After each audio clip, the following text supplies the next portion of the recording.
É uma alegria estar com vocês, partilhar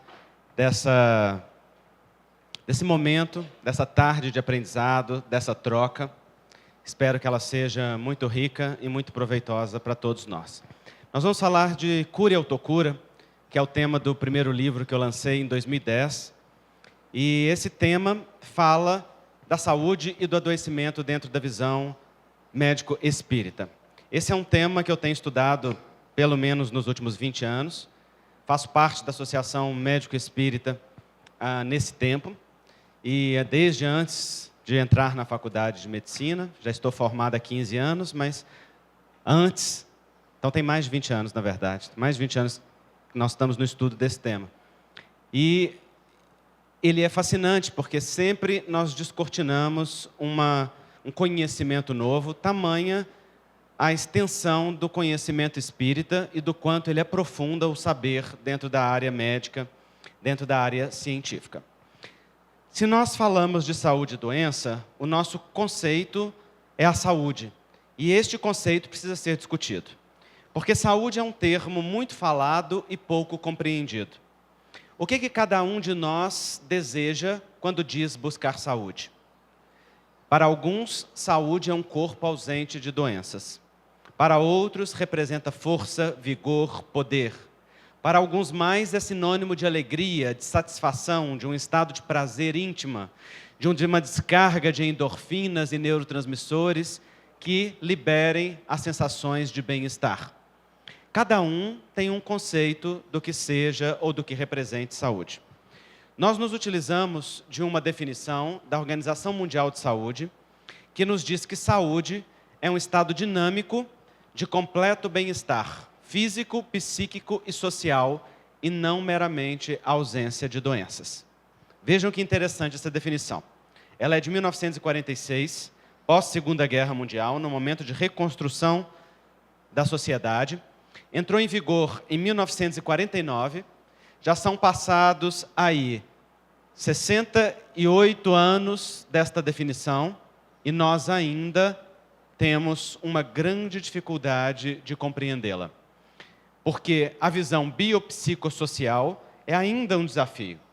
Nós, profissionais da saúde, somos treinados para sermos técnicos da patologia, para observarmos o que está adulterado no corpo, o que está modificado, o que acontece nas células, nos tecidos, nos órgãos, a prescrevermos fármacos que então ajam sobre estas localidades, promovendo um reequilíbrio orgânico. Esta visão, ela leva a uma fragmentação do ser humano. Porque então o indivíduo deixa de ser um ser total, subjetivo, um ser de ideias, de conceitos, de opiniões, de histórias, de crenças, para se tornar um órgão enfermo. É muito comum nos hospitais, nas clínicas, o paciente ser substituído pelo seu diagnóstico. A equipe médica ou de enfermagem se referir ao paciente assim: vou lá visitar o infarto do leito 2, ou a hepatite do leito 5, ou, às vezes, suprime até a doença, vou só visitar lá o leito 2. Este fenômeno em psicologia é chamado de despersonalização. A pessoa perde a sua subjetividade, a sua identidade, e passa então a se tornar aquela enfermidade que ela possui. Naturalmente, o que é tratado? A pessoa ou a enfermidade? A enfermidade. Então, nós temos essa fragmentação e nós temos as superespecialidades, o que leva a um aprofundamento muito importante na parte enferma, mas leva a uma perda do todo. Me lembro que eu trabalhei por 6 anos como médico de família e comunidade, num posto de saúde. E naquela época, quando eu queria mandar o meu paciente para um especialista, eu podia escolher numa lista que tipo de especialista eu queria. E lembro-me que, se eu precisasse, por exemplo, do ortopedista, a lista era assim: ortopedia, ortopedia geral, ortopedia do joelho, ortopedia do ombro, ortopedia da coluna. Significa que existiam médicos super especialistas, ou seja, especialistas dentro da especialidade, que eram especializados nas patologias daquelas partes. O que acontecia se um paciente com problema de joelho fosse parar no médico ortopedista da coluna? Voltava porque tinha levado o órgão errado para consultar. Verdade, voltava sem atendimento. E eu ficava indignado, porque às vezes era um erro de marcação, era um erro de digitação, e ele acabava indo para um outro especialista da mesma área, mas voltava sem atenção. Ou ia, e então se queixava do joelho, mas também se queixava de uma dor de cabeça, de uma enxaqueca, e o médico virava para ele e falava, não, isso daí não é comigo não. Isso daí você vai ver com o neurologista, isso daí você vai ver com o seu clínico geral, como a dizer, eu não trato o seu organismo, eu não trato a você, eu trato o seu joelho. E eu costumo dizer que se a lista ou este movimento continuar, daqui a pouco a lista vai ser assim, ortopedia do joelho direito, ortopedia do joelho esquerdo, e se você levar o lado errado para consultar, vai voltar para trás, não é? Mas isso não é responsabilidade única e exclusiva da formação técnica na área da saúde. Nós, pacientes, temos uma enorme responsabilidade nesse processo igualmente. Porque é uma grande verdade que a maioria das pessoas que procuram os locais de tratamento, como as clínicas, os hospitais, ou as casas espíritas, ou qualquer lugar que ofereça tratamento, a maioria das pessoas não deseja cura. Deseja só anestesia. Quer só se ver livre do sinal e do sintoma. Quer só se liberar do sofrimento. Na casa espírita nós conhecemos muito bem aquele tipo de pessoa que está sofrendo, é frequentador assíduo, idealista até a alma. Acaba o sofrimento, o ideal acaba junto com a pessoa. Até o próximo sofrimento. Por quê? Porque é o tipo de pessoa que frequenta esses ambientes apenas no momento de buscar anestesia. Quer só se ver livre do sofrimento. E se ver livre do sofrimento é muito justo. É parte essencial do processo de cura. A medicina está aí, com todas as ciências afins, para aliviar o sofrimento do ser humano, sem sombra de dúvida. Como bem dizia Hipócrates, curar às vezes, aliviar frequentemente, consolar sempre. A medicina está aí para fazer esse movimento de cura ou de alívio e sempre de consolo. No entanto, anestesia não representa cura. Se nós colocamos o alívio sintomático como uma representação do movimento de cura, então nós ficamos focados apenas na parte. E vocês vão identificar esse movimento, porque ele é aquele que vai no médico e fala assim, doutor, eu estou com uma gastrite, ou estou com uma enxaqueca, e que é apenas o omeprazol ou pantoprazol que trata a gastrite, que é apenas o remédio, a enisadina ou qualquer outro que trate a enxaqueca. E desde que aquele remédio funcione e me tire o sofrimento, então não preciso saber nem por onde veio nem para onde vai. Basta que eu tenha a pílula mágica. Nesse fenômeno de anestesia, a responsabilidade pessoal é projetada no médico. O indivíduo se esvazia da sua capacidade e da sua responsabilidade de gerir a própria saúde e o médico se torna o responsável por ela. Se ele der um remédio que alivia a anestesia, é Deus no céu e o doutor na terra. Mas se o sintoma se deslocar e for para outro órgão ou parecer uma outra coisa, é Deus no céu e o demônio doutor na terra, não é? Porque aquela projeção de responsabilidade leva naturalmente a uma ausência de consciência de como nós construímos os nossos próprios processos de adoecimento e como nós temos o poder de reequilibrar-nos ou de nos curarmos. Na verdade, só nós temos este poder. Nós médicos, embora queiramos, não temos nenhum poder de curar o paciente. Mesmo que faça a cirurgia mais acertada que resolva aquele problema. Mesmo que faça a prescrição mais tecnicamente correta que a leve ao alívio. Tudo isso é essencial, mas a cura é muito mais que isso. A cura é um movimento de reequilíbrio interno, de expansão de consciência, de tomada de decisões, de empoderamento pessoal, de assumir a própria vida, de fazer escolhas, de promover mudanças. E isso ninguém pode fazer pelo indivíduo, senão ele mesmo. Mas o indivíduo só faz isso no momento que está consciente do seu poder e, mais do que isso, no momento em que aceita esse poder. Porque enquanto foge dele, então vai procurar fora qualquer coisa que resolva. Aí pula de tratamento em tratamento, de centro espírita em centro espírita, sempre achando que aquele tratamento não é bom o suficiente, que aquele passe não é forte o suficiente, que aquele outra metodologia é que vai ser boa para o seu caso. Por quê?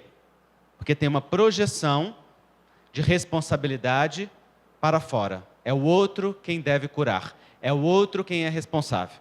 E se eu não fui curado até agora, é porque o tratamento é que não é bom. Não tem nada a ver comigo. Afinal de contas, eu estou aqui. Eu quero. Não é? Então, esse pensamento é um pensamento ainda infantil. É um pensamento ainda de atribuição de responsabilidade para o outro, coisa que só as crianças fazem. Os adultos não. Os adultos assumem responsabilidade para si mesmos. Os adultos assumem a própria vida, quando estão verdadeiramente adultos. Porque no corpo de uma pessoa de 20, 30, 40, 50, 60 ou 70 anos, pode ainda se esconder uma criança birrenta. Que dá chilique, que reclama, que lamenta, que acusa, que queixa. Quantas vezes nos consultórios nós recebemos essas crianças no corpo de adulto? Extremamente comum. E o que essas pessoas querem não é serem curadas. O que essas pessoas querem é, na verdade, encontrarem parceiros na acusação. Então buscam um médico não para encontrar verdadeiramente um caminho de cura, mas para que o médico confirme aquilo que tem. Ah, Dona Maria, é muito importante isso que a senhora está vivendo e todos esses remédios que eu vou passar para a senhora, mas é mais importante ainda que a senhora olhe para essa mágoa que está dentro do seu coração, porque essa mágoa com seu marido, desde que a senhora vivenciou com ele uma experiência de traição conjugal, é algo que está consumindo a senhora por dentro e é algo que está intoxicando a senhora por dentro. Aí a paciente vira, cutuca para o lado. Não falei? É o Zé que era culpado. Ou seja, a Dona Maria está ali, a Dona Maria está com uma doença grave, o médico chama a atenção dela, não só para o tratamento técnico adequado, mas para a responsabilidade de olhar para o tóxico que ela guarda dentro do coração. Afinal de contas, dizia Shakespeare que guardar mágoa é beber veneno desejando que o outro morra. Então o médico chama atenção para ela, para o tóxico que age nela, e ela, ao invés de ouvir como um adulto, ouve como uma criança. E sai feliz do consultório. Sai feliz porque encontrou um caminho de cura? Não, porque encontrou no médico um parceiro para acusação. Chega em casa e diz: Zé, você é o culpado. Não tivesse me traído, eu não estava vivenciando isso. E assim ela se isenta de olhar toda a sua corresponsabilidade, de olhar para tudo que atuava no relacionamento, para olhar para todas as decisões e, sobretudo, para olhar para o seu próprio poder pessoal de deixar-se ser magoada. Afinal de contas, o outro pode fazer o que for, mas nós só nos magoamos quando nós nos ferimos com aquilo que o outro faz. Magoar é algo que eu faço por mim mesmo, e não algo que o outro tem o poder de fazer por mim. Ninguém me magoa se não encontrar em mim uma expectativa, se não encontrar em mim uma idealização, se não encontrar em mim uma rigidez e tantos outros motivos que sustentam uma mágoa. Então, há muitas crianças em corpos de adultos, apenas sustentando processos de acusação. A anestesia é essencial, mas a cura é patrimônio do despertar da consciência. Então, vejam vocês que até agora nós estamos falando somente dos conceitos que a Organização Mundial de Saúde nos trouxe, de um bem-estar biopsicossocial, que integra as áreas biológicas, psicológicas e sociais. No entanto, o Espiritismo alarga e aprofunda este conceito e vai dizer que, além do biopsicossocial, existe o aspecto espiritual. Nós temos várias definições de saúde dentro do movimento espírita. Uma delas é aquela ofertada pelo Espírito Emmanuel na questão número 95 de o livro O Consolador. Nesse livro, Emmanuel vai dizer que saúde é a perfeita harmonia da alma. Vejam vocês que interessante. Assim como a Organização Mundial de Saúde, Emmanuel também não coloca atenção no corpo físico. Ele diz, saúde é a harmonia da alma. E o que é a alma? O espírito encarnado. E o que é o espírito? Princípio inteligente do universo, derivado da inteligência suprema, causa primária de todas as coisas. Inteligência menor que espelha a grandeza da inteligência maior, que é o próprio Criador. Criatura feita à imagem e semelhança do próprio Pai. Força menor totipotente, capaz de revelar-se no tempo à imagem e semelhança da grandeza que lhe deu origem. O Espírito em si mesmo é uma essência divina, que está destinada a evoluir e a progredir no tempo, com o objetivo de revelar a natureza que lhe compõe, que é a natureza da própria divindade que o fez e que o criou. O Espírito não é criado espírito. O Espírito é criado princípio espiritual. E estagia inicialmente nos reinos inferiores da natureza. Reino mineral, reino vegetal, reino animal e racional. Por vários milênios. Leon Denis fala deste processo no livro Do Problema do Ser, do Destino e da Dor, e vai dizer que o espírito dorme no vegetal, sonha no animal e desperta no hominal. Outros autores ampliaram para dizer que, na verdade, dorme no mineral, agita-se no vegetal, sonha no animal, desperta no hominal para sublimar-se no anjo, que é o humano divinizado, aquela próxima fase que nós vamos atingir. Já estamos quase chegando lá. É uma coisa de só mais 2 ou 3 milênios, não é? E a gente alcança esse estado. O que são 2 ou 3 milênios para o Espírito, gente? Nós já vivemos bilhões de anos, não é? Então, esse processo é um processo sequenciado, em que o Espírito, enquanto princípio espiritual, não está ainda individualizado. Começa a individualização no reino nominal, mas só vai se completar no reino animal, só vai se completar na transição para o reino hominal, e no reino hominal inicia o despertar da consciência e da razão. Então há a consciência do eu, então há a percepção, pensamento contínuo, a capacidade de deliberação, com isso há livre-arbítrio relativo, e com livre-arbítrio relativo, a responsabilidade igualmente relativa. À medida que o espírito vai evoluindo, vai aumentando a sua liberdade e com ela aumentando a sua responsabilidade. A responsabilidade é inerente ao grau de consciência que o espírito tem. Podemos comparar o espírito a uma semente. A semente traz em si a natureza da árvore que lhe deu origem. Mas a semente é um vir a ser, é uma promessa, é uma potencialidade.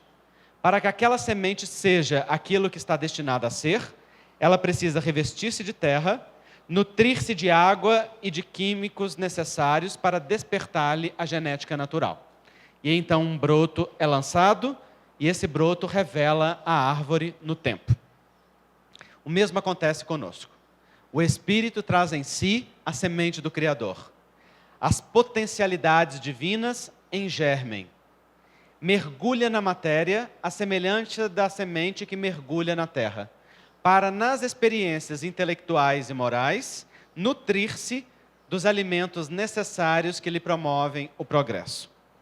É exatamente na experiência material, no entrechoque da vivência material, das diferenças que ela nos proporciona, dos diversos graus evolutivos que congrega e de todas as possibilidades que traz, que o espírito desperta de uma maneira mais intensa e mais rápida os elementos que traz em si como potencialidades. Isso, como todos vocês sabem, vai acontecendo através dos fenômenos sucessivos da encarnação, que nós chamamos de reencarnação. Todo este processo está conduzido pelas leis divinas, que regulam este processo de uma forma ordenada. Uma destas leis muito importantes para entender a saúde é a chamada lei de causa e efeito, ou lei de ação e reação. Esta lei é frequentemente mal compreendida, porque muitas pessoas confundem o termo ação e reação com o enunciado da mecânica newtoniana, da segunda lei de Newton, quando diz que uma força aplicada sobre um objeto produz uma força de igual teor em sentido contrário. Esta ideia nos dá a crer que a mesma força que vai, retorna. E então, Muita gente pensa que se o espírito mata, vai morrer. Se rouba, vai ser roubado. Se lesou, vai ser lesado. Se feriu, vai ser ferido. E enuncia a lei de causa e efeito como se fosse um toma lá, dá cá. Mas isso não se chama lei de causa e efeito. Como é que chama essa lei? Lei de talião. Olho por olho, dente por dente. Essa lei vigorava antes de Jesus. Jesus vem trazer uma nova perspectiva. Lei de causa e efeito não é um toma lá, dá cá. Se o espírito matou, não tem que morrer. Precisa gerar vida. Se roubou, não tem que ser roubado. Precisa devolver, com juros. Se feriu, não precisa ser ferido. Precisa curar, com sacrifício. Se destruiu, não precisa ser destruído. Precisa construir, com determinação. A vida traz ao espírito de volta a oportunidade de assumir a responsabilidade dos seus atos através da percepção dos seus efeitos. Porque a lei não é punitiva. O objetivo da lei é a responsabilidade de nos ordenar e de nos fazer estar na sintonia do movimento que lhe é natural, que é o movimento de amor do universo.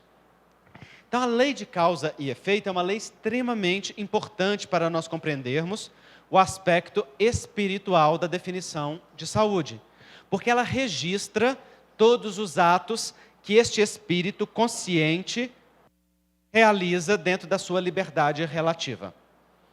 Ora, Allan Kardec nos explicou que nós, enquanto espíritos, somos imateriais.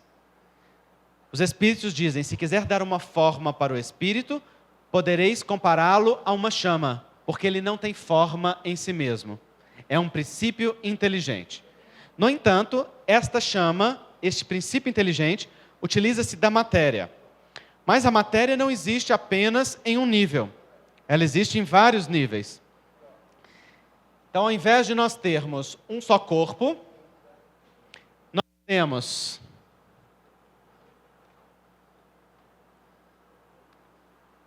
talento para desenhista, é uma coisa incrível, não é, gente? Eu até pensei se fazia desenho, se fazia medicina, mas eu acabei decidindo pela medicina. Então, nós temos vários corpos. Os nossos vários corpos, eles estão um sobre o outro, ocupando o mesmo lugar no tempo e no espaço.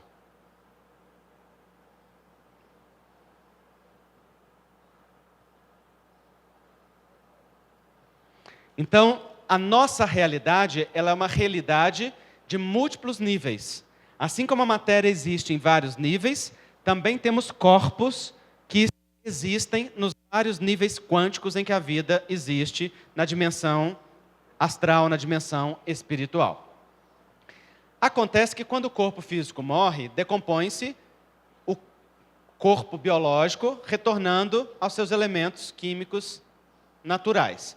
Mas o corpo astral, o primeiro corpo, logo depois do duplo etérico, que é um corpo de vitalidade que só os encarnados possuímos, logo depois dele nós temos o corpo astral, que é um corpo que muita gente chama ele mesmo de perispírito, e esse corpo registra todas as informações, não é assim? E este corpo vai ser o modelo organizador biológico que vai formatar um novo corpo em uma nova encarnação. Então, morto o corpo físico, esse corpo astral vai depois se ligar à célula ovo ou zigoto, passando a comandar-lhe o seu funcionamento, de forma direta. E essa célula ovo ou zigoto de um novo corpo em formação vai desenvolver-se de acordo com este molde pré-traçado do corpo astral ou do perispírito, como vocês queiram chamar. No corpo astral vão estar os registros do passado, que ali estão como efeito natural da lei de causa e efeito, e vão estar as escolhas que nós fizemos para aquela encarnação. Então, os resquícios naturais dos nossos atos e também as programações definidas para aquele plano específico de trabalho. As provas que a gente tem escolhido vivenciar, o tipo de corpo que tenhamos escolhido ou necessitado assumir em uma nova encarnação, o plano genético para aquela nova etapa evolutiva. Imaginemos então que durante esta encarnação, eu passo um bom tempo dela ou toda ela fumando e agredindo o meu pulmão com as 4.500 substâncias presentes em um cigarro comum. Eu vou não só destruir as células físicas com aquela sobrecarga química, que vai naturalmente colocá-la em regime de sobrecarga e de mutação, como também vou impregnar todas as células do pulmão do corpo astral ou do corpo perispiritual com a memória energética daquela agressão e daquele movimento. Esse corpo astral vai levar esta memória. Depois, esse corpo, com essa memória, vai se ligar a um novo embrião a partir da sua célula ovo. E vai criar o processo da embriogênese, ou seja, o processo da formação do novo embrião. Toda aquela carga magnética que está ali no corpo astral vai ser naturalmente drenada para o corpo físico por regime natural de diferença de potencial, impregnando aquela célula ovo daquele quantum energético, de tal maneira que aquele novo pulmãozinho em formação já vai vir impregnado daquela marca que ali está. Isso predispõe, por exemplo, a criança, desde a primeira infância, as bronquiolites de repetição, a asma, a bronquite respiratória, as pneumonias de repetição, as alergias respiratórias, que não têm naturalmente sua causa única nesse fato, mas pode aqui ser exemplificado como um resquício daquilo que o pulmão perispiritual traga como marca energética.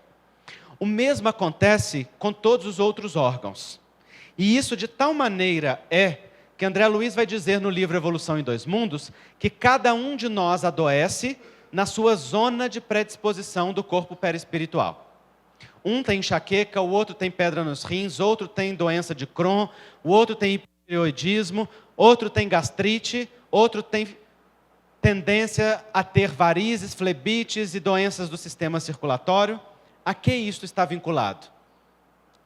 Em um primeiro nível, está vinculado às zonas de predisposição que trazemos no nosso corpo espiritual, ligados ao nosso passado e às nossas dívidas.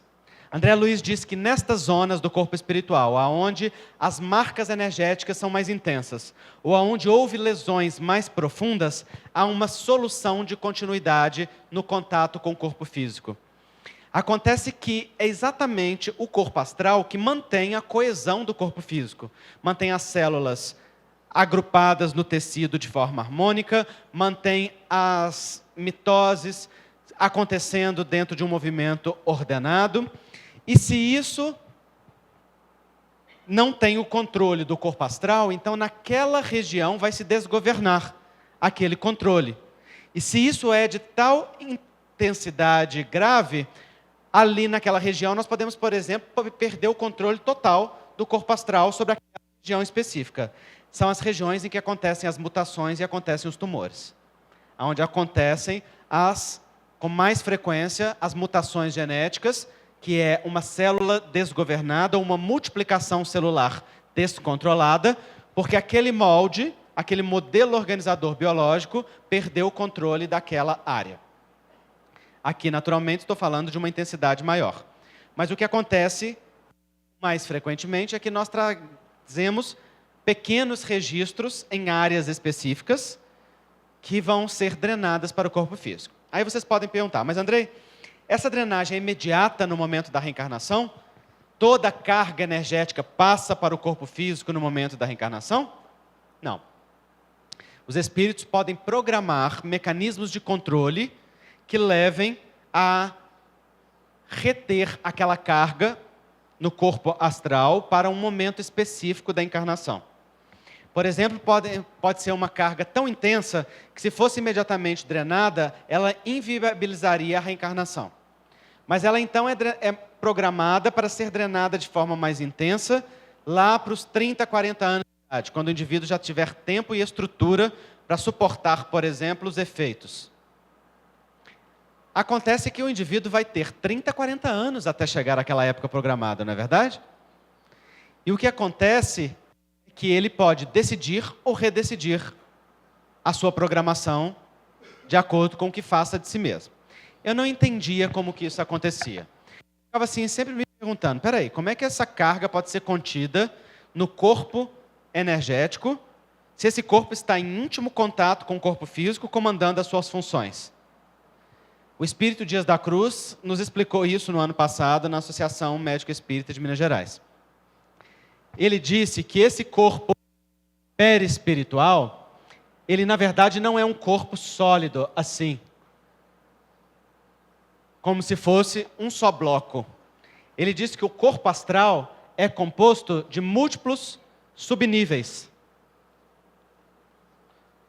De múltiplos subníveis quânticos, vibrando todos dentro de um mesmo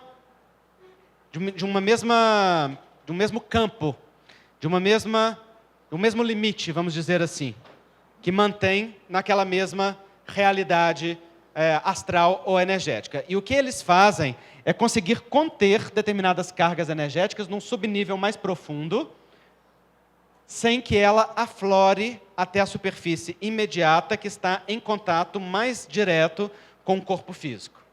Acontece que, durante a vida, o indivíduo pode sobrecarregar esse armazenamento ou pode aliviá-lo, não pode? Se ele está programado, por exemplo, para ser drenado lá para os 30, 40 anos de idade, e ao longo dos 30 anos eu mantenho a mesma decisão que o originou, as mesmas atitudes mentais e comportamentais, o que eu vou fazer? Eu vou sobrecarregar isso aqui. E sobrecarregando, pode haver a saturação, como ele diz. E a saturação leva a uma drenagem imediata. Então, às vezes, nós antecipamos programações, porque saturamos aquela carga energética armazenada no corpo espiritual, fazendo com que elas atinjam o corpo físico imediatamente. Mas o contrário também é verdadeiro. Ao longo da vida, nós podemos diminuir esta carga através de atitudes que vão lavando o corpo espiritual ou que vão, pouco a pouco, mudando o tônus vibratório astral. E aí o que acontece é que isso, ao invés de superficializar, vai ficando mais restrito, podendo desaparecer por completo ou podendo ser trazida à superfície como uma experiência muito mais leve para ser drenado. Então, aquilo, por exemplo, que ocasionaria um tumor maligno, pode agora ocasionar um tumor benigno. Aquilo que viria como uma desestrutura global, passa agora como uma desestrutura selecionada em área específica, momentânea. Aquilo que era para vir como uma tempestade, passa como uma brisa leve. Então, vejam vocês que o processo da lei de causa e efeito, registrando no corpo espiritual os resquícios daquilo que nós vivemos, os efeitos daquilo que nós vivemos, faz com que nós colhamos de forma natural aquilo que semeamos.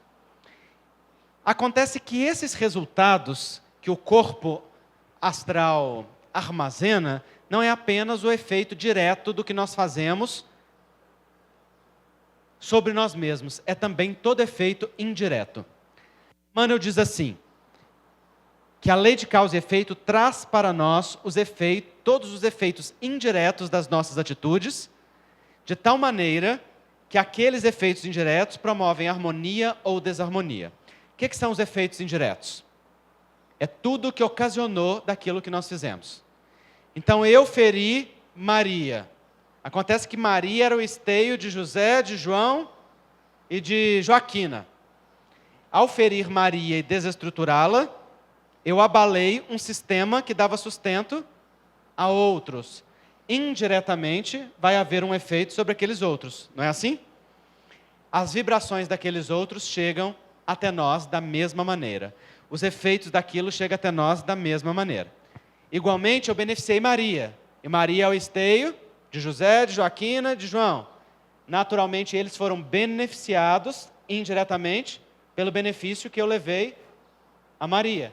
Chega a mim a gratidão ou o benefício que eu ocasionei indiretamente. Então, nós estamos submetidos a esta pressão e a este equilíbrio de forças continuamente, de tal maneira que nós somos bombardeados todos os dias com os efeitos daquilo que fazemos. Uma vez eu vi o efeito indireto disso de uma maneira muito interessante. Nós estávamos na reunião mediúnica e evocamos nessa casa nós trabalhávamos com a evocação direta e evocamos os espíritos ligados a uma trabalhadora da casa que havia caído enferma e os espíritos haviam orientado fazer o tratamento desobsessivo imediato porque se tratava de um processo obsessivo que a estava enfermando.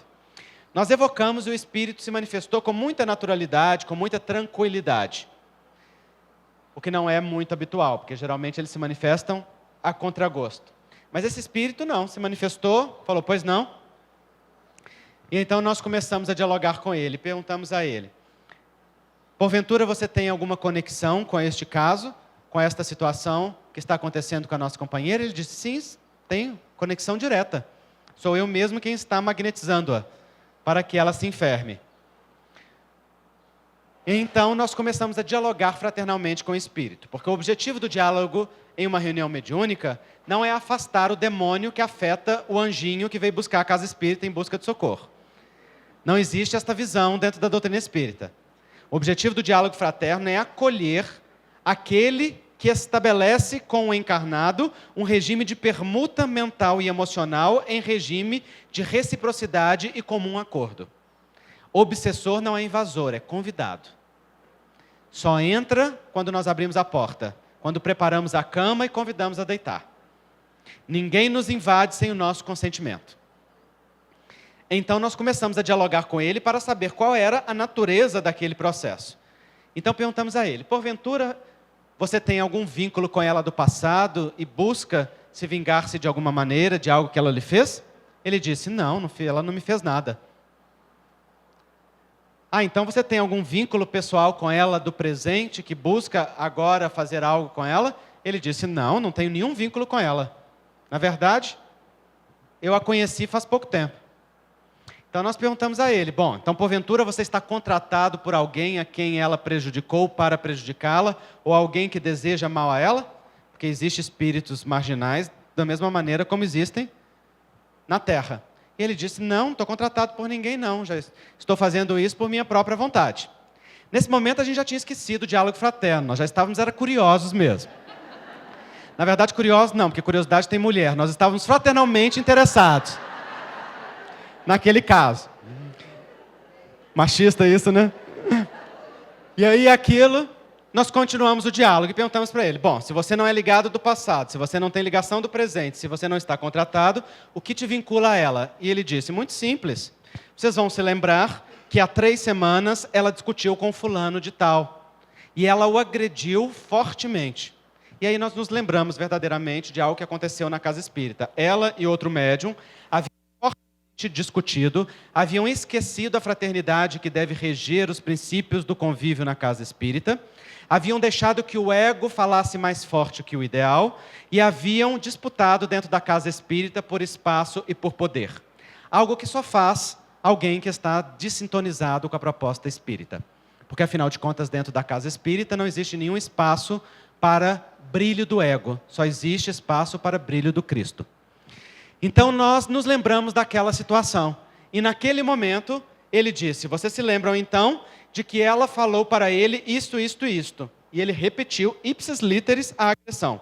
E ele disse assim, ele está tentando perdoar, eu não. Eu estou cobrando em nome dele aquilo que ela fez. Ele é um espírito que está muito vinculado a mim, eu tenho um carinho muito grande por ele, estou cobrando a desforra em nome dele. Naturalmente, na sequência daquele atendimento, esse espírito foi acolhido na sua dor, porque havia aí uma dor por trás, naturalmente, e orientado de que ninguém podia se fazer instrumento da justiça e que muito menos alguém podia se intrometer em uma briga alheia, mesmo que fosse por amor, aparentemente, para cobrar pelo outro, sobretudo quando o outro estava se esforçando por perdoar. Mas vejam vocês aí um exemplo claro desse movimento de retorno indireto. Por que ele conseguia magnetizá-la? Porque encontrava nela um complexo de culpa que abria os canais para que ele pudesse fazer com ela aquilo que queria. Naturalmente, ela estava presa no remorso. E o remorso faz com que nós fiquemos atados aos atos destrutivos que vivemos. O remorso não nos permite seguir avante. O remorso é diferente do arrependimento. O remorso é filho do orgulho. E no remorso nós ficamos apenas lamentando e nos chibatando pelo que fizemos. No remorso nós não nos levantamos para pedir perdão. No remorso nós entramos na autopunição. No arrependimento não. O arrependimento é filho da humildade. O arrependimento olha para o ato e diz assim: responsabilidade minha. Deixa eu ir lá e resolver isso. Eu sinto muito. Foi minha falta. Não devia ter falado com você desse jeito. Eu respeito aquilo que seja a sua responsabilidade, mas eu assumo que eu tenho a minha responsabilidade nisso. E por isso, eu sinto muito. Sinto muito, diferente de me perdoe. Porque quando a gente diz me perdoe, nós sobrecarregamos o outro. Significa, eu te feri e agora você ainda tem a obrigação de me perdoar. Eu abusei de você antes, agora eu abuso em dobro. Quando eu digo me perdoe, quem é que está responsável em fazer algo? O outro, que está responsável em me perdoar. Se o outro der conta, maravilha. Se não der, problema dele, eu pedi perdão. É muito diferente do sinto muito. No sinto muito eu digo, eu sinto muito. Quem sente? Eu. Quem é responsável? Quem tem que fazer algo? Eu. Então, eu sinto muito. Eu vou me responsabilizar por aquilo que te fiz. Vou compensar-te daquilo que te fiz. Esse é o movimento mais profundo do perdão. Então, o arrependimento está ligado a um movimento humilde. Ele leva à reparação. O remorso nos leva a ficar preso no ato destrutivo. Bert Hellinger, filósofo alemão, tem uma imagem muito bonita para isso. Ele diz que o remorso é como aquele movimento de alguém que sofreu um naufrágio e fica agarrado aos destroços do navio, ao invés de subir no bote salva-vidas que o podia levar seguro para a margem. É uma linda imagem. No remorso, nós ficamos presos aos destroços, lamentando, chibatando, questionando e naturalmente intoxicando o corpo astral deste campo mental e emocional que o remorso gera. Se eu estou nesta condição, isso é porta aberta para que qualquer outro venha me magnetizar ou venha se associar ao processo autopunitivo que eu mesmo já estabeleço comigo mesmo. Por isso aquele companheiro conseguia prejudicá-la. Então voltam para nós os efeitos diretos ou indiretos de tudo aquilo que nós fazemos. E vai sobrecarregando o nosso corpo astral até entrar num ponto de saturação máxima e é drenado para o corpo físico. Assim se explicam múltiplas experiências de adoecimentos que nós temos ao longo da vida. Adoecimentos que já trouxemos do passado, guardados no nosso corpo espiritual. Adoecimentos que programamos, porque nós podemos programar uma marca nesse corpo espiritual ou no mapa genético para acontecer em determinadas épocas da vida. São as chamadas doenças auxílio. Ou pode acontecer com o nosso próprio comportamento da vida atual. As doenças auxílio são adoecimentos que nos sobrevêm quando nós precisamos de uma muleta em alguma área da vida. São experiências que nós solicitamos ou que a vida pode nos impor para que nós não venhamos a falhar com tanta frequência nas áreas que temos falhado. André Luiz descreve uma delas no livro Nosso Lar. Ele vê uma jovem que está preparando o seu mapa genético para reencarnar, e aquela jovem solicita um distúrbio da tireoide congênito. E ela solicita porque nas últimas encarnações ela faliu no campo da sedução, do afeto, da imagem corporal. Então ela pede que ela tenha uma predisposição à obesidade para naquela encarnação ter uma maior dificuldade de ter o corpo que ela estava acostumada a ter nas últimas encarnações e não cair tão fácil nas tentações da sedução. Com isso, claro e naturalmente, nós não estamos dizendo que as pessoas gordinhas não sejam sedutoras nem bonitas. Não é? Muito pelo contrário. São. Aliás, mais frequentemente são mais sedutoras e mais charmosas do que as pessoas mais magrinhas. No entanto, para aquele espírito, servia como um freio para aquilo que ela estava acostumada à sua história de vida. Então, ela solicita um distúrbio da tireoide para ter uma predisposição e uma dificuldade de vivenciar novamente aquilo. são as chamadas doenças auxílio. Elas podem aparecer desde o momento do nascimento, congênitas, como elas podem aparecer em algum momento da nossa vida, caso nós tenhamos solicitado ou caso solicitemos em desdobramento durante o período do sono físico. Porque toda noite, ao sair do corpo, nós, estando periodicamente com os nossos mentores e anjos guardiões, nós temos a oportunidade de rever o nosso plano encarnatório. E às vezes, quando estamos desviando da rota, nós solicitamos experiências que nos coloquem de novo no eixo. Às vezes, essas solicitações são de adoecimentos que nos deem tempo para a meditação. Às vezes a pessoa solicita tempo na cama, literalmente. Solicita parada obrigatória. Solicita freio. Solicita uma experiência que desvie o pensamento para outra área. O espírito Blaise Pascal, na revista Espírita, se não me engano, de 1866, ele vai dizer assim: se uma planta começa a crescer e desvia-se do rumo traçado, que faz o jardineiro prudente? Faz o quê? É interessante como que a primeira resposta para essa pergunta é sempre poda. Você sabe por que a resposta para isso é sempre poda? Imagina a planta do seu jardim. Você plantou com todo carinho, você regou com cuidado. Ela começou a crescer, desviou para a direita. Você vai lá com o tesourão e corta? Não. O que você faz? Você coloca uma estaca. Então vejam que vocês respondem estaca agora de uma maneira muito clara e natural. Por que a gente responde poda de maneira automática? Porque no nosso psiquismo, dentro da tradição judaico-cristã, há uma ideia de que, se nós nos desviamos, sobrevém o sofrimento. Se nós nos desviamos, sobrevém o castigo. Se nós nos desviamos, sobrevém a mão pesada de um Deus punitivo para nos castigar. Essa é a visão que nós aprendemos de um Deus que é punidor. E com isso, nós tememos esse Deus. Então, nós já estamos preparados para este castigo diante do desvio. E temos no nosso psiquismo que o sofrimento é o que promove evolução. Afinal de contas, o sofrimento nos faz evoluir. Sim ou não? Sofrimento promove evolução, sim ou não? Sim ou não? Sim ou não? Não, definitivamente não. Se sofrimento promovesse evolução, a Terra estava salva, gente.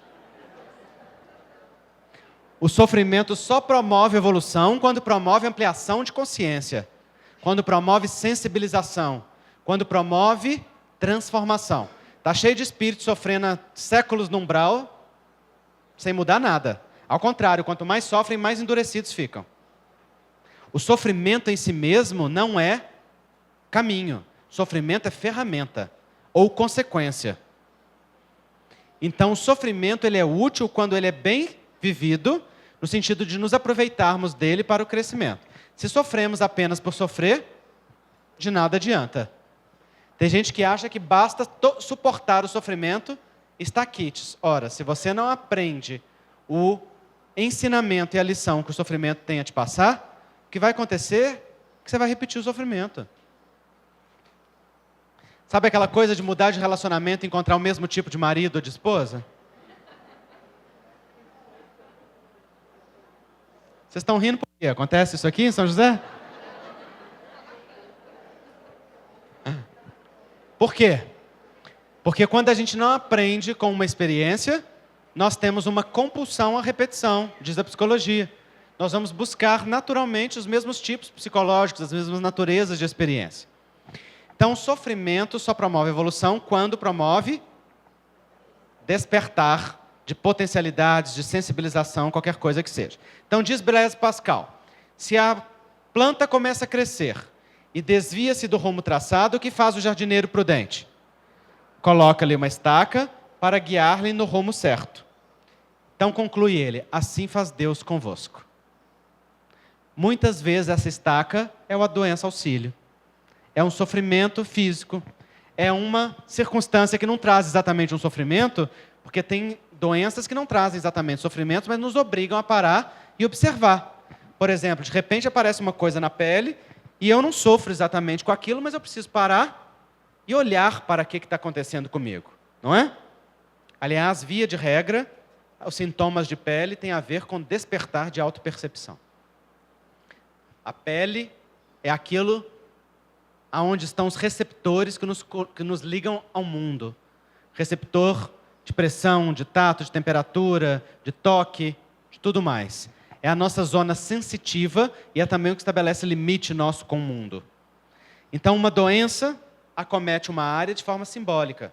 Às vezes não traz um grande sofrimento, mas me faz parar e pensar. Às vezes é uma psoríase que me faz parar e refletir. Às vezes é um vitiligo que faz eu parar e pensar nos processos autoimunes da minha vida, nos autocombates que eu estabeleço comigo mesmo, nas guerras que enfrento com a minha própria natureza, ou com a minha própria individualidade, por aí vai. Então, estas doenças auxílio, elas são movimentos de convite à transformação pessoal. Está claro até agora, gente? Bom, no entanto, os Espíritos nos informam que, para além dos registros que nós trazemos do passado e daquilo que nos acomete vindo do ontem, o hoje é o responsável pela maioria das nossas experiências no nosso corpo físico. Por quê?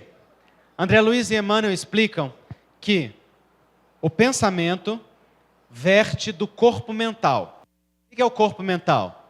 É a parte mais profunda da nossa realidade espiritual. Embora existam ainda setores mais profundos da alma, mas que nós ainda não os estudamos dentro da doutrina espírita. O corpo mental é a sede da mente. A mente é a sede do pensamento. O pensamento não reside no cérebro físico. O pensamento não é um produto das secreções neuroquímicas do nosso cérebro. O contrário é verdadeiro. As secreções neuroquímicas do nosso cérebro são um efeito dos nossos pensamentos e regulam o pensamento no nível físico. Então, a mente é a sede do pensamento. Tanto é que, quando o cérebro físico para de funcionar, a mente continua funcionando e o pensamento continua existindo e vibrando em um nível profundo. É o que atestam, por exemplo, as experiências chamadas de quase morte, em que o indivíduo fica, durante uma parada cardiorrespiratória, em inatividade cerebral, incapaz de ter percepções através das células físicas do cérebro, porque momentaneamente paralisa a circulação ali nas células físicas, porque elas entram no estado de torpor, que é aquele estado do coma que nós conhecemos. No entanto, as percepções permanecem. Por quê? Porque aquele indivíduo está com a percepção fora do cérebro físico, porque a consciência não local, porque ela é extracorporal. Há um estudo muito interessante publicado por, se não me engano, foi o Peter Fenwick, um pesquisador referência no mundo nessa área de quase morte. Ele conta o caso de uma mulher, de um homem, aliás, que chegou num hospital em parada cardiorrespiratória. E esse homem era usuário de prótese dentária. E no processo de reanimação, no caminho, enquanto iam para lá, eles retiraram a prótese e a enfermeira guardou. Esse homem já foi encontrado em parada cardiorrespiratória, ou seja, totalmente inconsciente. Foi levado ao CTI, ficou algum tempo entubado, depois foi feita a extubação, ele foi feito o desmame, foram retirados os medicamentos e ele voltou à consciência. Quando ele voltou à consciência, ele pediu a prótese dentária dele.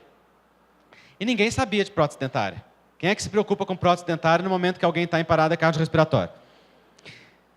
Tiraram a prótese somente para desimpedir o acesso mecânico do tubo ao caminho, né? E então, aquele homem disse, vocês não sabem, mas eu sei. A enfermeira loira que atendeu a parada cardiorrespiratória guardou na última gaveta do carrinho de parada de ressuscitação cardiopulmonar. Eles foram ver a escala de quem atendeu aquele dia que ele chegou, encontraram a enfermeira loira, perguntaram para ela, você sabe alguma coisa sobre a prótese dentária dele? E ela disse, sim, foi eu que guardei, está na última gaveta do carrinho de ressuscitação cardiopulmonar. E então os médicos ficaram se perguntando, como que esse homem pode saber dessa informação, que ninguém sabia, E foram então perguntar a ele, mas como que você sabe? E ele disse assim, porque eu assistia a todo o processo de reanimação fora do meu corpo.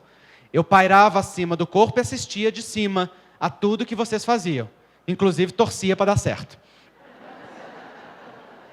Por que que isso acontecia?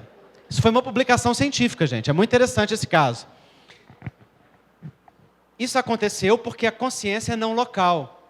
A mente estava em estado de alerta. E o cérebro físico daquele homem não tinha sido afetado na região hipotalâmica, na região da memória cerebral, e ele voltou com uma sensibilidade para guardar ou reter aquilo que foi vivido fora do cérebro. Nós não guardamos ou não retemos porque o nosso cérebro não tem capacidade para suportar a vibração das memórias extrafísicas. Por isso que a gente volta com memórias fragmentárias dos nossos sonhos naquilo que a gente viveu fora do corpo. No entanto, a consciência é não local, está na nossa mente. O que que acontece? Da nossa mente irradiam-se as ondas de pensamento. Então aqui eu vou colocar num esquema para vocês. Ó. Corpo mental, corpo astral,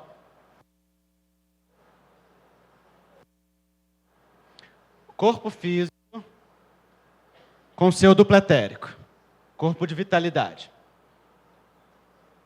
Então o que acontece é, a onda vem da mente. O espírito também não está aqui. A mente não é o espírito. A mente é a linguagem do espírito. O espírito em si mesmo é uma chama. Princípio inteligente do universo. Aqui reside a vontade. Aqui reside o pensamento. A onda mental irradia-se do pensamento, passa pelo corpo astral, e aqui, claro, né, como um está dentro do outro, vibrando no mesmo espaço, mas em diferentes dimensões, tudo está conjugado numa ressonância vibratória sem solução de continuidade. Não está um atrás do outro, como nesse desenho esquemático. Vibra a onda de pensamento, passa pelo corpo astral e irradia-se sobre o corpo físico. Essa onda de pensamento, ela não é só mental. Ela é emotiva, sentimental.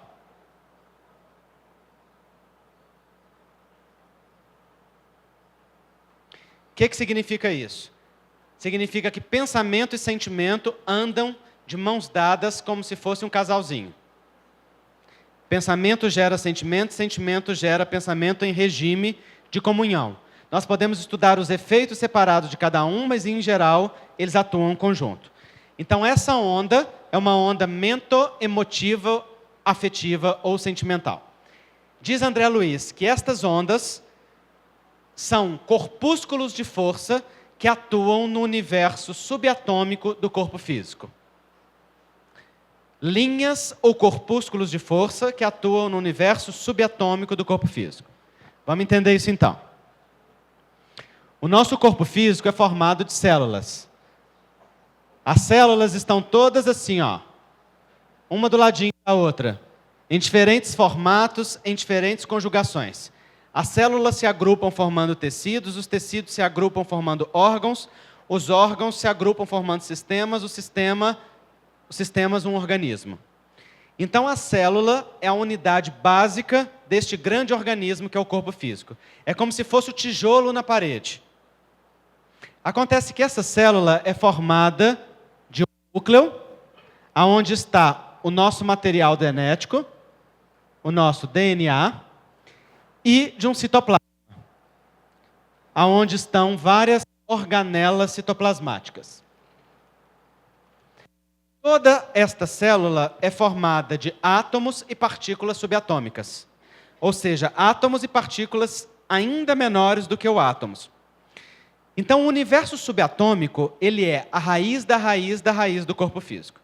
Quando André Luiz diz que a onda mento-emotiva afetiva vibra e irradia sobre o universo subatômico, está dizendo que vem lá do mais profundo e agita o universo celular na superfície. Imagina um terremoto. Como é que nós temos um terremoto? Duas placas tectônicas se chocam no interior da Terra, duas grandes conjuntos de massa se chocam, e o que acontece? Promovem uma vibração lá no mais profundo, milhares de quilômetros para baixo, e aquela vibração chega à superfície numa magnitude tal que faz vibrar na superfície tudo que está nela, não é assim? Nós sentimos na superfície tudo chacoalhando, embora nós não estejamos lá na fonte de onde foi emitido. As células sentem o chacoalho das ondas emotivo-afetivas, mentais, e sentem os efeitos disso. Então, quando esta vibração magnética do campo mental, do corpo astral, atinge o corpo físico, faz vibrar as substâncias no interior da célula, modificando o funcionamento da célula. E isso porque modifica a ativação dos genes no interior do núcleo. Será que a medicina concorda com isso? Será que a medicina estuda isso? Hoje a medicina estuda uma coisa que se chama epigenética. Epi significa acima de. Então, epigenética é aquilo que está acima da genética. Até o ano 2000, nós tínhamos a esperança de que, ao mapear todos os genes do organismo, nós teríamos a chave para o funcionamento complexo do corpo humano. Ao terminar o projeto Genoma, nós descobrimos que nós temos poucos genes a mais do que um pé de milho. E, às vezes, temos menos genes do que alguns insetos. Então, o que os cientistas descobriram é que não é o número de genes que determina a complexidade da vida humana, e sim a sua interação. A capacidade maravilhosa que o ser humano tem de promover mutações genéticas, ativar e desativar genes, regulando o funcionamento dos genes em uma complexidade muito grande. Então, a epigenética ganhou espaço, estudando quais são os mecanismos que vão lá e ativam e desativam a genética do corpo. O que a medicina e a biologia sabem hoje bem? Que no nosso sangue, porque ao lado dessas células passam os capilares sanguíneos, carreando o nosso sangue. E no nosso sangue, várias substâncias ou moléculas. Estas moléculas passam para este espaço entre as células, se ligam às proteínas de membrana das células e geram sinalizações que vão até lá dentro do núcleo. Então veja que interessante. As moléculas circulam no sangue, faz um casamento ali na beiradinha da célula, gera um sinal, um terremotozinho menor, que vai até lá dentro do núcleo e dá uma ordem para esse núcleo. Hoje a medicina sabe que apenas 20% dos nossos genes estão permanentemente ativados. Os outros 80% são igual interruptores de luz. Nós temos que ir lá e ligar e desligar. O que é que liga e desliga esses genes? As moléculas. Ou uma sinalização complexa molecular, na verdade. Não é simplesmente uma moléculazinha. É uma combinação entre elas. Sinais e sinais que elas fazem. O que é, então, que tem poder sobre as células? São as moléculas e a sinalização que se estabelece aqui. Não é? De onde vêm estas moléculas? Vem da nossa dieta, vem de tudo que nós comemos, bebemos, passamos no corpo, mas, pasmem vocês de saber, a maioria delas são formadas dentro de nós mesmos. São formadas em nós quando nós temos uma descarga neuroquímica de uma emoção, de um pensamento, de um sentimento, de uma atitude. Então, hoje, a psiconeuroimunoendocrinologia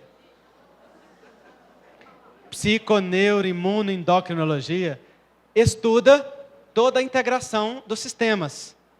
Como que uma substância produzida aqui no sistema nervoso, ali vai circular no sangue inteiro e afetar o corpo num receptor lá na célula, lá do dedão do pé. E assim, cada vez mais, os mecanismos de controle das células e das modificações corporais são descobertas. Antigamente, então, se pensava que a célula fosse uma monarquia, que os genes dentro da célula davam ordens e nada mudava.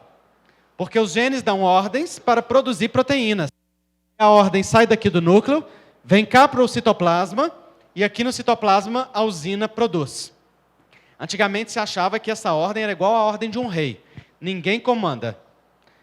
Com a epigenética se descobriu que a célula não é uma monarquia. A célula é uma democracia. O gene manda? Manda. Mas ele é um presidente, não é um rei. Se a ordem dele, se o povo estiver de acordo com a ordem dele, a ordem executa. E se não estiver de acordo? Faz greve, paralisação, protesto, impeachment. Ou seja, o povo regula o nível do poder que o presidente tem. Não é isso que é o conceito de uma democracia? Através dos seus representantes legais ou através da sua ação direta. Então, as moléculas são os representantes legais da nossa vontade. São aqueles que nós elegemos para dizer para a célula o que ela pode fazer, o que ela deve fazer, o que nós queremos que ela faça. Então, hoje se sabe que essa complexa interação molecular regula o funcionamento das células no interior de nós mesmos. Isso quer dizer que tudo o que acontece no nosso corpo está debaixo do nosso controle. Sinais e sintomas do nosso corpo são mensagens geradas nas nossas funduras. André Luiz diz que mais de 90% das doenças estão diretamente associadas ao psiquismo. O pouco que não está são aquilo que vem das irradiações, de contaminações muito intensas, específicas que nós sofremos. Mas mesmo isso, André Luiz explica no livro Evolução em Dois Mundos, que obedece às zonas de predisposição do nosso corpo. Porque eu posso me contaminar com um vírus, com uma bactéria ou com um fungo, mas esse vírus, bactéria ou fungo só vai se desenvolver em mim se houver uma zona de predisposição em mim que permite que ele se desenvolva. E é por isso que em uma epidemia, um adoece, o outro não. É por isso que em uma casa, um cai enfermo e outro não. Superficialmente nós dizemos, é o sistema imunológico. Mais profundamente nós dizemos, é o campo magnético do corpo astral que sustenta as respostas do sistema imunológico. Estou sendo claro, gente? Então, nós adoecemos ligados ao nosso movimento de alma. Sinais e sintomas do nosso corpo são movimentos gerados nas nossas funduras. São como bolhas que afloram a superfície. Movimentos do terremoto que é gerado no mais profundo de nós mesmos. Onde? No nosso campo mental, emocional e sentimental. Por isso, é justo tomar pílulas e fazer cirurgias, tratando o corpo físico. Mas é essencial proceder à transformação de nós mesmos através da mudança dos padrões de pensamento e de sentimento. Apenas tomar pílulas, apenas tomar passes, apenas fazer cirurgias ou tomar medicamentos é como dar uma demão de tinta em parede mofada. Fica lindo por alguns dias. Mas dali a alguns dias, a umidade novamente se estabelecerá, o fungo que está na parede vai novamente se estabelecer e desenvolver. É justo tratar a parede, mas é essencial curar a infiltração. É justo tratar o corpo físico com as pílulas e cirurgias que modificam o corpo biológico, mas é essencial tratar a infiltração da alma. É essencial modificar os padrões do pensamento e do sentimento para curar a infiltração que permite que vírus, bactérias e fungos se desenvolvam sobre a zona de predisposição energética que nós concedemos com o nosso comportamento moral. É por isso que o Espiritismo nos prescreve o Evangelho como a grande medicação da alma.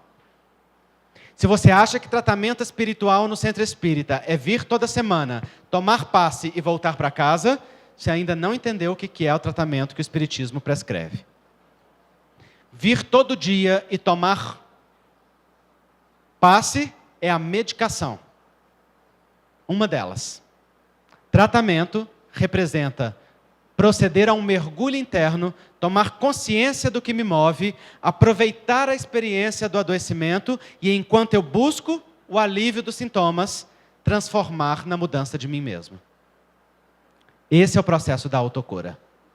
Transformação pessoal através da expansão da consciência. Daí a necessidade de mergulhar em si. Reconhecer quais os padrões que te movem. Reconhecer quem você verdadeiramente é. O que verdadeiramente quer. o que verdadeiramente sente. Porque às vezes sabemos o que o outro sente, o que o outro faz e o que o outro quer, mas não temos consciência do que é aquilo, do que vibra no mais profundo de nós mesmos. Às vezes somos vitimistas e sabemos colocar a culpa no outro e dizer o que o outro não faz, o que o outro deixa de fazer, mas não sabemos quais posturas nossas sustentam aquela relação doentia que atribui ao outro tamanho poder sobre mim mesmo. Ninguém é vítima de ninguém. Ninguém é vítima de nada. Somos senhores da nossa própria história. Ah, Andrei, mas esse adoecimento que eu trago é por aquela história de vida que eu tenho. E na minha infância me faltou tal coisa. Na minha infância sobrou violência. Na minha infância sobrou trauma. É verdade. Aquilo que a gente vive na nossa infância nos marca, mas não nos define. As experiências traumáticas de vida que tivemos na infância ou na vida adulta nos tocam, porém não nos destroem, senão se nós autorizarmos. Por quê? Porque nós podemos ser afetados por qualquer coisa, mas aquela coisa só continua nos afetando se nós decidimos manter o poder que aquela coisa tem sobre nós. Então, se alguém permanece como adulto, acusando a sua história, acusando os personagens da sua história, o pai, a mãe, a história de vida, a família, o que eles fizeram ou deixaram de fazer, o que teve, o que não teve, os traumas que passou, se continua acusando os seus amores pelo que fez ou pelo que deixou de fazer, perde o tempo de empoderar-se. Quem permanece assim, permanece criança. Porque só a criança acusa o outro e atribui ao outro a responsabilidade daquilo que lhe pertence. Porque o ato agressor pode ter vindo do outro. A falta pode ter vindo do outro. Mas se ela permanece falta, ou se ela permanece me agredindo, é decisão minha do presente. Aqui e agora, sou eu que decido a minha vida. Então eu posso ter vivido qualquer coisa, mas essa coisa só continuará a ter poder sobre mim se eu continuo dando a ela o direito de me ferir. Na vida adulta, nós podemos ressignificar qualquer vivência, qualquer falta, qualquer dor, qualquer ausência, qualquer marca que trazemos dentro de nós. Mas para isso, é preciso se responsabilizar. É preciso assumir a vida como responsabilidade pessoal sua. É preciso olhar para a sua história e decidir se dar aquilo que faltou. Ah, eu acho que eu sou assim porque me faltou afeto na infância. Não, não é porque te faltou afeto na infância. É porque continua sobrando acusação à infância e continua faltando afeto no presente. Afeto de quem que te falta? Seu mesmo. Porque se você tem uma história de falta de afeto e continua sem se dar afeto, então você continua concordando que você é digno de desafeto. Então você continua se tratando com aquela imagem que você formatou de si mesmo. E continua sem se dar aquilo que você precisa. Ora, é como um faminto que passou fome a sua história toda, está sentado diante do banquete e dizendo: estou morrendo de inanição porque não me alimentaram. E alguém olha para você e diz: meu filho, come. E você diz: me faltou na infância. Meu filho, olha aqui a fruta. Mas me faltou na infância. Mas experimenta um bocadinho. Mas me faltou na infância. Eu não sou digno de comer. É sim, meu filho, olha aí, abre a boca, mastiga. Não, eu não posso. Por quê? Porque me faltou na infância. Parece lógico? Mas nós fazemos isso o tempo todo. Ficamos o tempo todo repetindo o que nos faltou, o que nós não tivemos, o que nosso pai, nossa mãe, o que nossos irmãos fizeram de errado, entre aspas, conosco, e ficamos o tempo todo acusadores, sem nos dar aquilo que precisávamos. Contei recentemente em Votuporanga uma experiência que eu mesmo passei. Eu lembro que houve uma época da minha vida que eu não conseguia olhar no espelho, porque eu não gostava daquela pessoa que eu via. Eu havia aprendido a introjetar sobre mim mesmo uma visão negativa. Havia aprendido a me auto-rejeitar, havia aprendido a não gostar de mim, das minhas características, havia aprendido a não desenvolver por mim um amor respeitoso. Então, quando eu olhava no espelho, eu sentia vergonha. Sentia vergonha daquela pessoa que me olhava. Eu não tinha intimidade com ela. Estava convivendo com ela já havia ali quase 20 anos, mas não tinha intimidade com ela. E então, um dia, eu aprendi que eu precisava parar de acusar a minha história e assumir a responsabilidade da minha vida. Que aquele que me olhava no espelho era a pessoa mais importante da minha vida, para mim.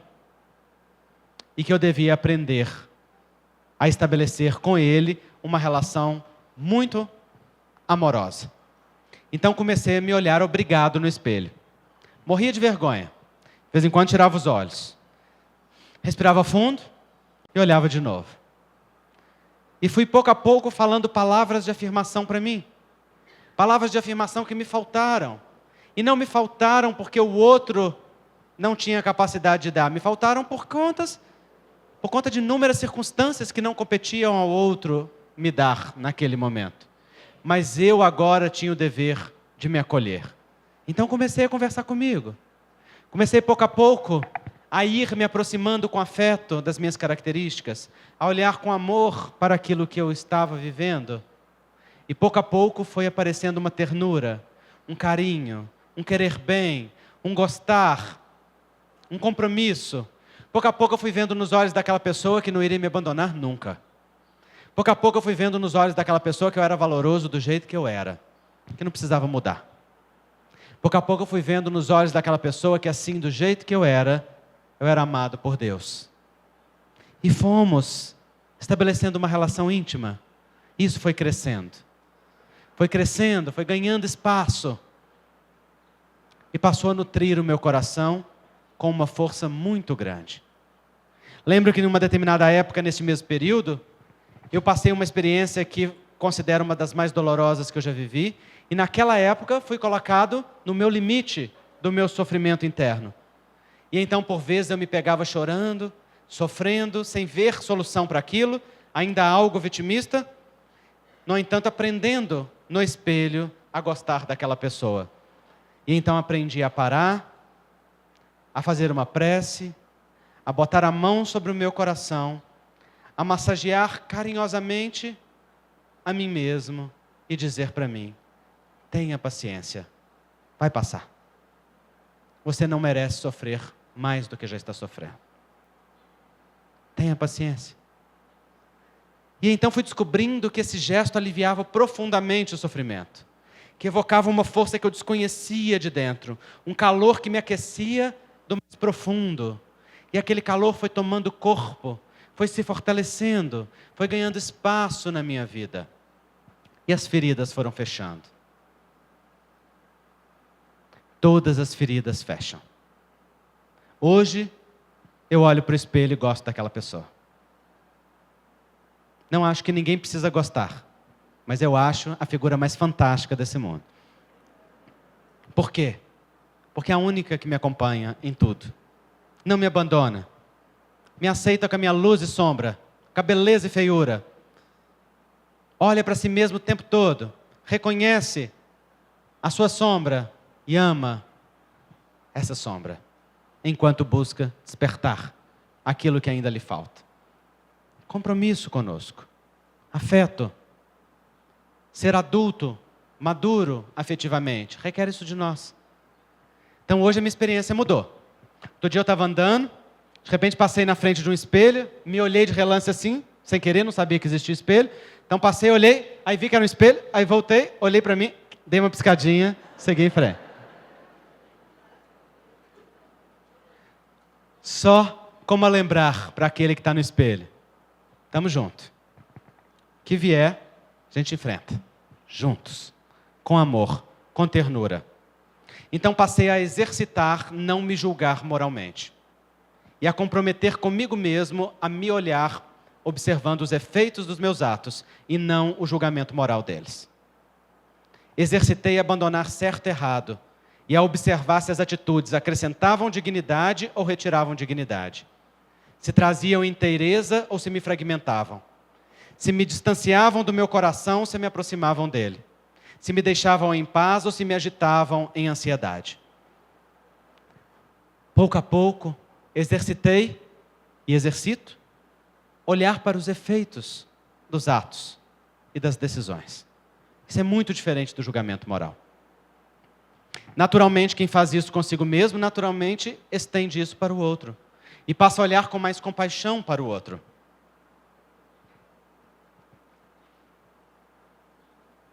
Então toda ferida fecha. Não tem ferida que não se cicatrize. Mas ela requer de nós comprometimento. E isso acontece a partir do momento em que nós olhamos para nós mesmos e reconhecemos o recado que aquele adoecimento tem para nos dar. Aquele recado que aquela dor emocional tem a nos trazer. O convite que nos faz para modificarmos a nós mesmos nos nossos padrões de pensamento, de sentimento e de atitude. Eu gostaria de falar duas coisas para vocês. Primeiro, que ali fora, como vocês viram, tem os livros da Associação Médico Espírita de Minas Gerais. Eu quero apresentar para vocês alguns deles. O meu livro, que é tema desse seminário, Cura e Autocura, uma visão médica espírita, tem tudo que eu estou falando. Quer dizer, quase tudo, né? Porque hoje em dia eu falo um pouquinho das outras coisas, dos outros livros também. Logo depois dele foi lançado esse livro, Alto Amor e Outras Potências da Alma. Esse livro é um livro meu em parceria com o Espírito Dias da Cruz. Então eu escrevi metade, eu mesmo, e ele psicografou através de mim a outra metade. Então é um livro diferente. Acho que vocês nunca viram, né? Um livro metade mediúnico, metade autoral. Eu também estranhei, mas é assim mesmo que ele é. E eu depois descobri por que o Dias da Cruz fez isso. Porque, na verdade, foi ele que ditou toda a primeira parte. Quais eram os capítulos que ele queria que eu escrevesse. Na verdade, ele é o autor do livro inteiro, né? Mas ele deixou que eu escrevesse a primeira parte. Eu só fui descobrir mais tarde que era porque ele queria que eu desenvolvesse as virtudes dessa parte. Então, na verdade, ele me deu foi um plano terapêutico. Ele quis que eu escrevesse sobre aquilo que eu precisava refletir e pensar.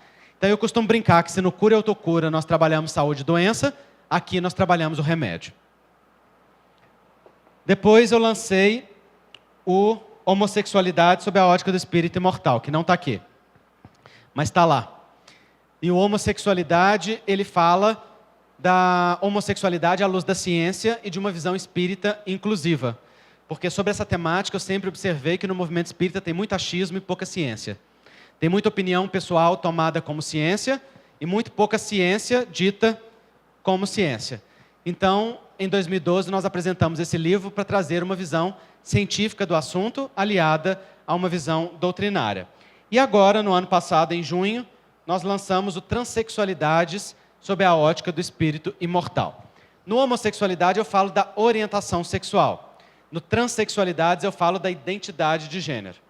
Se você não sabe a diferença entre identidade de gênero e orientação sexual, você precisa urgentemente ler os dois. São coisas completamente distintas. Uma coisa é o afeto, outra coisa é a identidade psíquica. Depois lancei o Reconciliação, consigo mesmo, com a família, com Deus, em que abordo a união de 4 filosofias. A filosofia espírita, a filosofia do evangelho, a filosofia da homeopatia, que é a minha especialidade médica, e a filosofia da constelação familiar, segundo Bert Hellinger, que é um outro campo de trabalho meu. Então, essas 4 filosofias falando da integração do ser humano e do seu processo de cura interior com a fonte. O Espírito Dias da Cruz psicografou também 3 outros livros, Pílulas de Esperança, Pílulas de Confiança e Pílulas de Amor. Esses 3 livros são baseados no versículo da Epístola de Paulo aos Coríntios, no capítulo 13, onde ele fala do amor. Onde ele diz que então restam a fé, a esperança e a caridade. E então o Dias da Cruz escreveu um livro sobre cada uma das virtudes, mensagens para a nossa higiene mental. É um bom livro para andar na bolsa, para ler de manhã, de noite, no culto no lar, antes de dormir. Essa palestra de hoje está gravada em DVD. Também tem DVDs de vários outros temas meus, para quem desejar. Da Associação Médica Espírita de Minas Gerais tem inúmeros outros livros. Tem um sobre o câncer, fruto do nosso trabalho de 30 anos com câncer. Tem livros de saúde mental. Tem livros gerais de medicina, como esse, Por que Adoecemos? Princípios para a Medicina da Alma, um dos nossos best-sellers. Esse livro trabalha o processo do adoecimento e da saúde de uma maneira geral. Esse Saúde Mental, do Jaider, que traz 47 casos da prática clínica do psiquiatra espírita mais respeitado da Associação Médica Espírita de Minas Gerais, talvez um dos mais respeitados do país, com 30 anos de experiência médica espírita, e ele traz 47 casos em que as questões espirituais se conjugam às questões psiquiátricas, ansiedade, fobias, pânico, esquizofrenia, adoecimentos diversos, e o que deu certo no tratamento espiritual e o que levou a não dar, desde posturas até atitudes. E aqui tem um caso muito interessante, que é de um esquizofrênico hebifrênico, que é o caso mais grave de esquizofrenia, porque a pessoa fica delirando 24 horas por dia. E nesse caso, esse esquizofrênico começou a falar e a escrever em alemão. Ele mora em hospitais desde os 9 anos de idade. Ele só teve educação formal até a 5ª série. Depois sempre morou em hospitais psiquiátricos, não teve mais educação, nem acesso nem a livros de educação, nem a internet. Delira o tempo todo, mas começou a falar e escrever em alemão. Uma equipe foi designada para estudar o que ele falava e o que ele escrevia. Descobriu-se que eram nomes próprios e explicações sobre os nomes próprios. Todos os nomes próprios eram verdadeiros, todas as explicações eram exatas e verdadeiras, nenhum dado falso. Todos os nomes eram de altos chefes do comando nazista. E ele começou a desenhar símbolos nazistas, fórmulas químicas e uma série de outras coisas.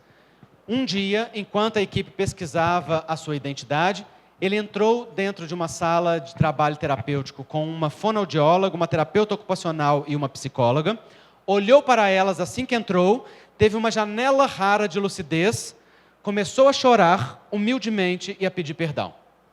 Elas olharam para ele, acharam aquilo estranho, nunca tinha acontecido, nem nunca tinham visto chorar, quanto mais fazer aquilo. Então perguntaram para ele, mas fulano, por que é que você nos pede perdão? E ele olhou para elas e disse-lhes, eu lhes peço perdão porque eu mandei vocês 3 para o forno. E elas choraram junto com ele, porque aquilo tocou o coração delas tão intensamente que ali claramente se configurava o reencontro entre vítimas e algoz. Naquela noite, na reunião mediúnica, no Hospital Espírita André Luiz, os espíritos mandaram-nos parar de pesquisar a identidade dele. Porque aquilo a que objetivavam as regressões espontâneas já tinha sido obtido e ele já entrava em processo de arrependimento sincero. Esse caso foi publicado com todos os desenhos e coisas que ele escreveu e com o estudo histórico de cada personagem que ele citou. Eu mesmo fiz esse estudo histórico e deu muito trabalho. Esse homem sabia mais de história do nazismo do que eu e muitas outras pessoas que tiveram educação formal sobre a Segunda Guerra Mundial. É um caso muito interessante de reencarnação comprovado, não é?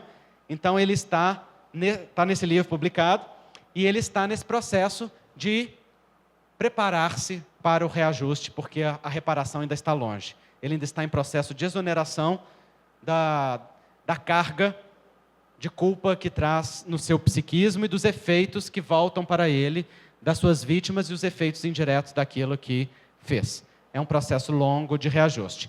Nesse caso, as pessoas perguntam, mas a esquizofrenia não tem cura? Não, a esquizofrenia é a cura.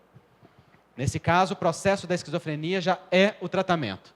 Já é o processo da melhoria do espírito. Não terá melhora nesta encarnação, mas terá um processo de melhora substancial do ponto de vista espiritual.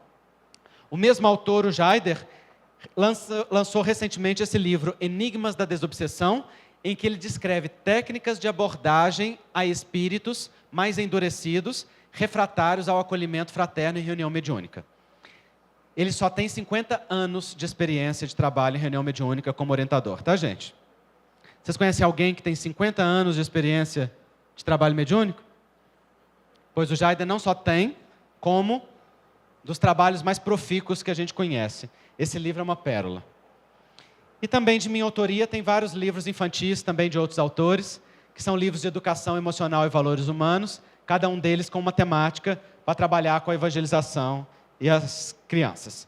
Eu apresento alguns desses livros para vocês conhecerem o que está à disposição de vocês, porque todos esses livros têm a sua renda integralmente doada para o trabalho espírita, particularmente o trabalho da Associação Médico Espírita de Minas Gerais, tanto com pacientes quanto no trabalho de divulgação doutrinária. Portanto, toda a renda vai 100% para o trabalho espírita. Então, onde podem adquirir os livros? Podem adquirir pelo site da editora, AME Editora, AME Editora.com.br, que é o site, a loja virtual direto da editora, assim como podem adquirir nas livrarias dos grupos espíritas, que também o têm, ou pelas distribuidoras espíritas, Candeia, Boa Nova, que também tem site, e lojas virtuais disponíveis para adquirir, ok? Também encontra nas saraivas ao longo do país, nas leituras, em algumas dessas grandes livrarias. Também gostaria de falar-lhes da Fraternidade Sem Fronteiras. Eu queria dizer desta ONG e desse trabalho que me enche o coração. Fraternidade Sem Fronteiras é uma ONG criada 7 anos atrás, no Brasil, por um grupo de espíritas, particularmente pelo Wagner Moura, que não é o ator, mas é um artista, e que acolhe a crianças órfãs nas aldeias de Moçambique e de Madagascar, na África, bem como crianças no Senegal, crianças no Nordeste brasileiro e refugiados venezuelanos no Norte do Brasil. É uma ONG que tem como objetivo a vivência real da fraternidade. E com o maior trabalho em Moçambique, onde acolhe a 12 mil crianças órfãs em 26 centros de acolhimento, onde as crianças passam a metade do dia, recebem refeição, higiene, projeto educacional e trabalho cultural através da música. A outra metade do dia, essas crianças estão na escola e vivem nas suas próprias casas, onde elas são cuidadas por vizinhos ou por outras pessoas quando elas são órfãs de pai e mãe, ou cuidadas apenas por um dos genitores quando são órfãs apenas de um deles. A maioria é órfã de pai. Essa ONG é uma ONG extremamente séria. Eu trabalho nela vai fazer 4 anos e hoje sou um dos diretores desta ONG. Sou o coordenador da Caravana da Saúde, que vai 2 vezes por ano em trabalho voluntário a Madagascar, embora a ONG vá todo mês em caravana à África, com um grupo de voluntários que desejam servir, mas eu coordeno a da Saúde, que vai 2 vezes por ano, e coordeno a parte da divulgação da ONG em alguns setores específicos e a divulgação internacional. É uma ONG extremamente séria, extremamente transformadora. Ninguém ganha nada monetariamente, ao contrário, nós gastamos muito do próprio bolso. Todos os seus diretores são voluntários, apenas os trabalhadores do escritório são remunerados e lá os de Moçambique que operam o trabalho. É uma ONG séria, transformadora, que promove uma multidão de benefícios na vida das crianças e das suas comunidades.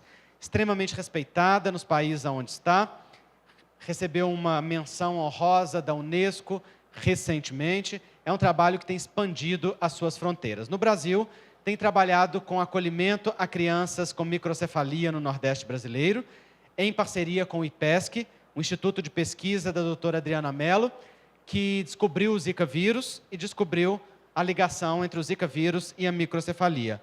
Pois esta pesquisadora notável, dedicada, criou um instituto para amparar as crianças com microcefalia, que tem um tratamento muito caro, e esse instituto cuida dessas crianças, e a Fraternidade Sem Fronteiras apadrinha as crianças, porque o cuidado com elas é muito caro.